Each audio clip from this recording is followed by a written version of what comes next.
Bismillahirrahmanirrahim. Assalamualaikum warahmatullahi wabarakatuh. Perkenalkan, nama Bapak Rusmanur Hidayat. Di sini Bapak akan membawakan materi pelajaran pendidikan Pancasila dan Kewarganegaraan atau PPKN. Sebelum kita memulai pelajaran, alangkah baiknya kita berdoa supaya diberi kelancaran dan keberkahan dalam materi ini. Berdoa menurut agama dan kepercayaan masing-masing dimulai.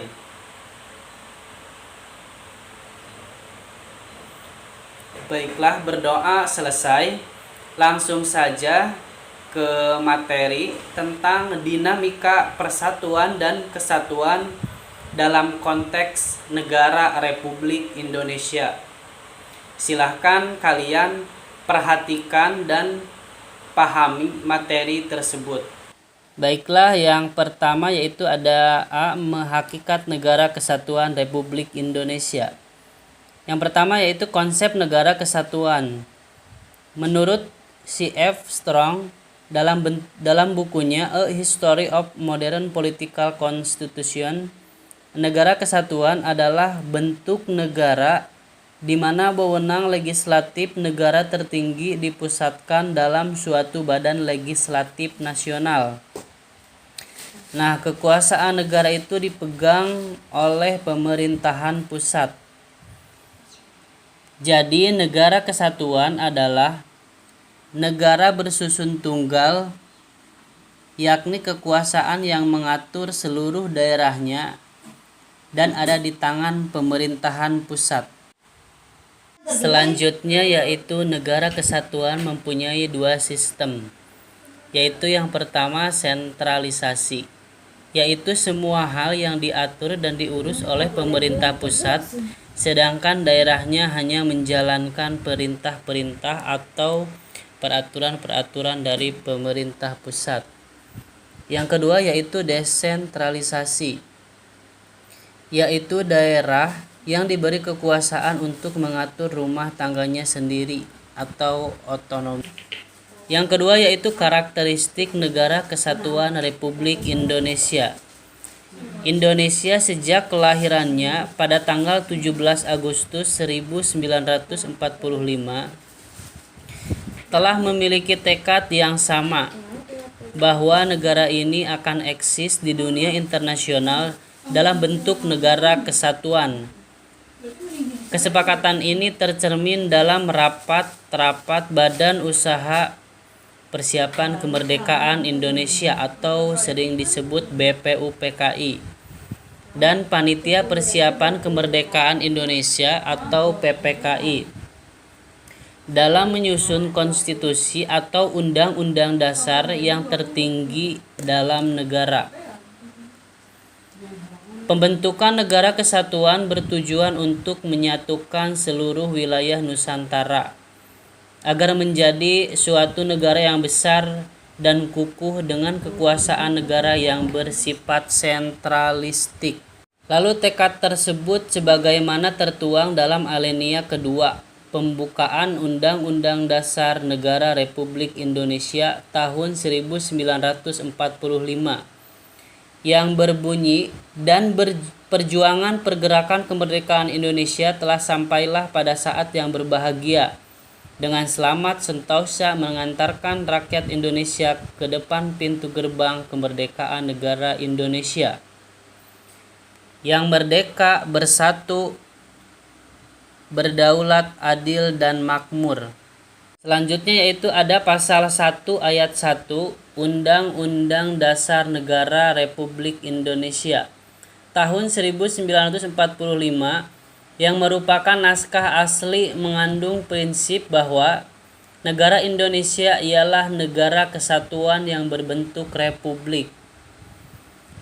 Pasal yang dirumuskan oleh Panitia Persiapan Kemerdekaan Indonesia tersebut merupakan tekad bangsa Indonesia yang menjadi sumpah anak bangsa pada tahun 1928 yang dikenal dengan Sumpah Pemuda. yaitu satu nusa, satu bangsa, satu bahasa persatuan, yaitu bahasa Indonesia. Undang-Undang Dasar Negara Republik Indonesia tahun 1945 secara nyata mengandung semangat agar Indonesia ini bersatu, baik yang tercermin dalam pembukaan maupun dalam pasal-pasal yang berlangsung, yang menyebutkan tentang Negara Kesatuan Republik Indonesia adalah 5 pasal, yaitu pasal 1 ayat 1, pasal 18 ayat 1, pasal 18B ayat 2, pasal 25A dan pasal 37 ayat 5 Undang-Undang Dasar Negara Republik Indonesia tahun 1945. Selanjutnya di sini ada pasal 25A Undang-Undang Dasar Negara Republik Indonesia tahun 1945 yang menentukan bahwa Negara Kesatuan Republik Indonesia adalah sebuah negara kepulauan yang berciri Nusantara dengan wilayah yang berbatas-batas dan hak-haknya ditetapkan oleh undang-undang. Istilah Nusantara dalam ketentuan tersebut dipergunakan untuk menggambarkan kesatuan wilayah perairan dan gugusan pulau-pulau Indonesia yang terletak di antara Samudra Pasifik dan Samudra Indonesia, serta berada di antara benua Asia dan benua Amerika. Nah, di sini ada wilayah kesatuan yang terdiri dari 5 wilayah. Yang pertama, kesatuan politik. Yang kedua, kesatuan hukum. Yang ketiga, kesatuan sosial budaya. Yang keempat, kesatuan ekonomi. Dan yang kelima, kesatuan pertahanan dan keamanan. Dan berikut ini ada tugas untuk kalian kerjakan. Bacakan buku sumber yang lain, kemudian kerjakan tugas-tugas di bawah ini. Yang pertama, identifikasi 3 pendapat para pakar tentang makna negara kesatuan. Yang kedua, coba kalian rumuskan pengertian negara kesatuan menurut pendapat sendiri. Yang ketiga yaitu identifikasi kelebihan konsep negara kesatuan. Alhamdulillahirabbil alamin. Materi untuk pertemuan minggu ini telah selesai, dan jangan lupa untuk tugasnya dikerjakan dan dikumpulkan.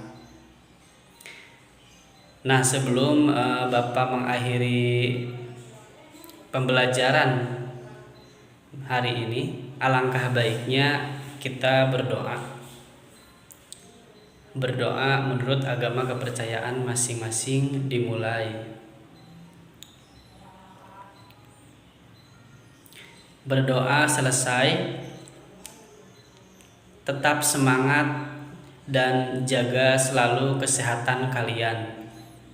Wassalamualaikum warahmatullahi wabarakatuh.